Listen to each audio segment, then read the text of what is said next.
मेरे desk partner ने मेरी तरफ एक ब्रेन बूस्टर मिंट की गोली बढ़ाई। मैंने मुड़कर उसे सीधे कैंटीन के एग्जाम क्रैकर सूप में मिला दिया ताकि पूरे स्कूल के 4000 स्टूडेंट्स इसका फायदा उठा सकें। ऐसा मैंने इसलिए किया क्योंकि मेरा पुनर्जन्म हुआ है। पिछले जन्म में मेरे डेस्क पार्टनर को एक लक सकिंग सिस्टम मिला था। मैं जब भी उसकी दी हुई कोई चीज खाता या पीता था तो मेरे एग्जाम के मार्क्स ऑटोमेटिकली उसके अकाउंट में ट्रांसफर हो जाते थे।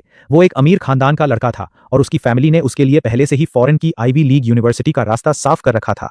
मेरा बोर्ड एग्जाम का रिजल्ट चुराना उसके लिए बस टाइम पास और एक घटिया मजाक था। दूसरी तरफ मैं एक अनाथालय से आया हुआ गरीब स्टूडेंट था जिसके लिए बोर्ड एग्जाम ही इस दलदल से बाहर निकलने का इकलौता जरिया था। तीनों प्री बोर्ड्स में मेरे मार्क्स लगातार गिरते चले गए। मैंने वजह जानने की बहुत कोशिश की पर कुछ हाथ नहीं लगा। आखिरकार फाइनल बोर्ड एग्जाम में मेरा पूरा गेम ओवर हो गया। मैं एकदम सदमे में सड़क पर चल रहा था कि तभी एक तेज रफ्तार ट्रक ने मुझे कुचल दिया और मेरी मौत हो गई। मरने के बाद जब मेरी आत्मा हवा में तैर रही थी तब मैंने अपने डेस्क पार्टनर गु यानझी और उसके चमचे कियान हू को हंसते हुए बात करते हुए सुना। कियान हू कह रहा था, मानना पड़ेगा गु भाई, इतना टफ पेपर होने के बाद भी आप पूरे स्टेट में फर्स्ट आ गए। गु यानझी ने हंसते हुए जवाब दिया, हूं, अब ये टॉपर का टैग मेरा है।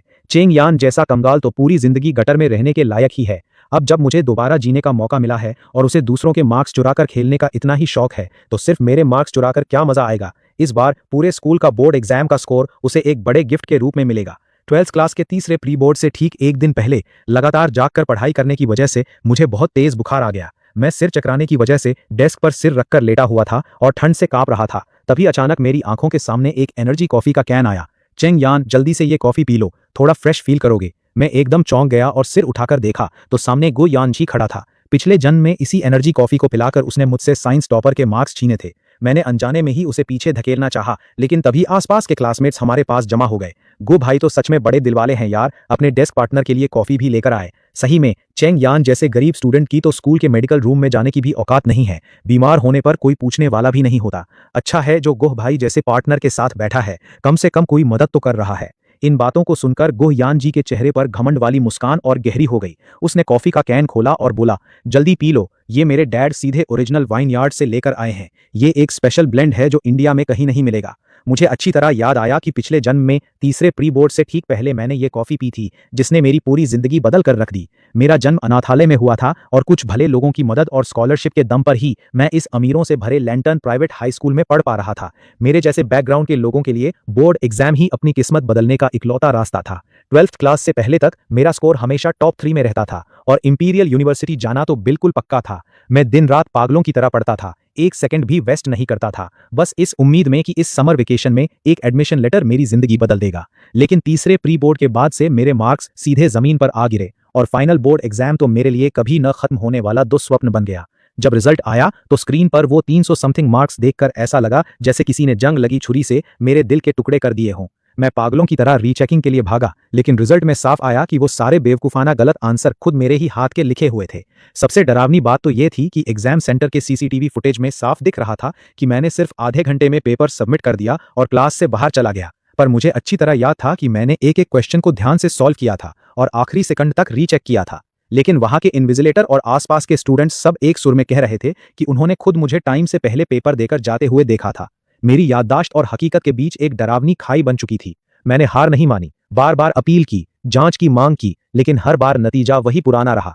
धीरे धीरे टीचर्स की आंखों में मेरे लिए तरस दिखने लगा और पुलिस वाले भी लाचार होकर कहने लगे, बेटा कहीं तुम ज्यादा स्ट्रेस की वजह से किसी वहम या डिप्रेशन का शिकार तो नहीं हो गए हो। मरने के बाद ही मुझे समझ आया कि ये सब उस घटिया डेस्क पार्टनर के लक सकिंग सिस्टम का कारनामा था।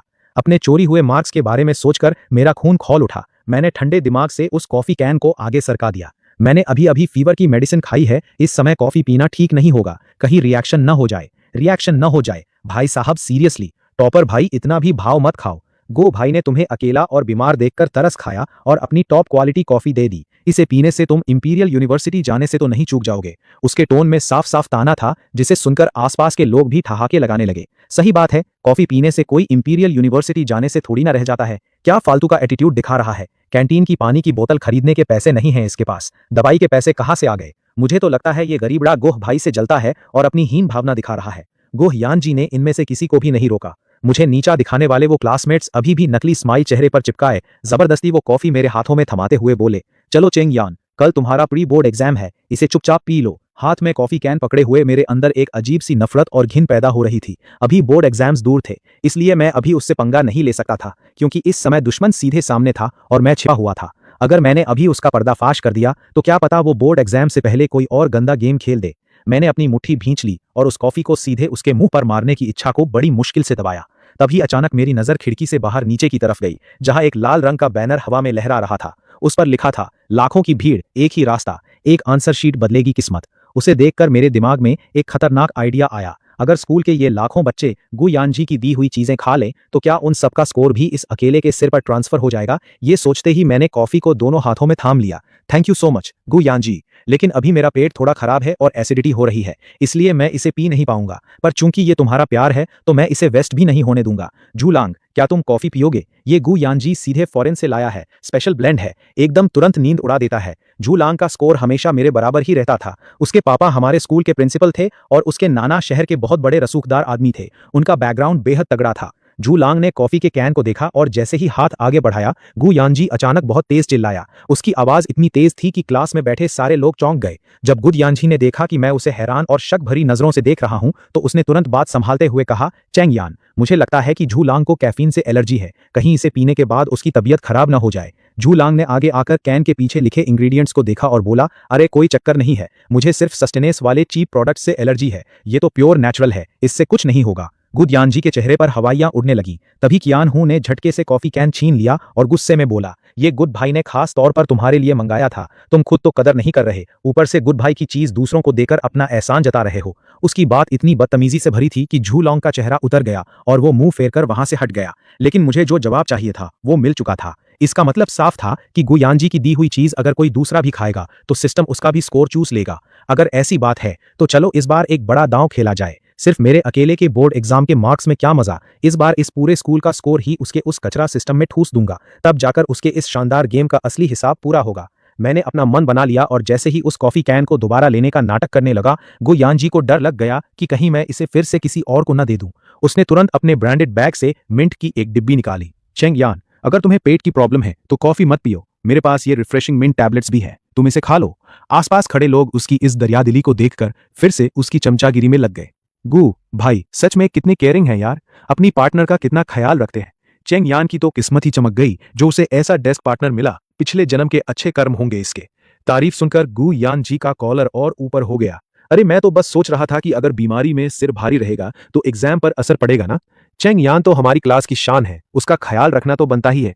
उसकी ये नकली और घिनौने शक्ल देखकर मुझे अपने पिछले जन्म की मौत के बाद की वो बातें याद आ गईं जब कियान हूं उसकी चापलूसी करते हुए कह रहा था कि आप तो स्टेट टॉपर बन गए।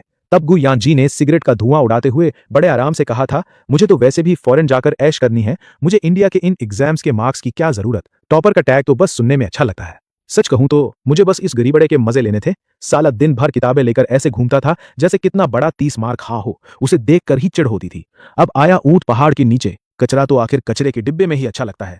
मुझे उसकी बात सोचकर हंसी आ गई। सिर्फ अपने एंटरटेनमेंट के लिए उसने एक सिस्टम का यूज करके मेरी पूरी जिंदगी तबाह कर दी थी। इस बार मैंने कोई नखरे नहीं दिखाए, चुपचाप मिंट की डिब्बी ली और जेब में डाल ली। गुन यानजी ने जब ये देखा तो उसके माथे पर बल पड़ गए। चेंग यान, तुम्हें चक्कर आ रहे थे ना, तो फिर खा क्यों नहीं रहे? मैंने एक नकली उबासी लेते हुए कहा, यार बहुत नींद आ रही है, सोच रहा हूं थोड़ी देर सो लेता हूं, उठकर खाऊंगा।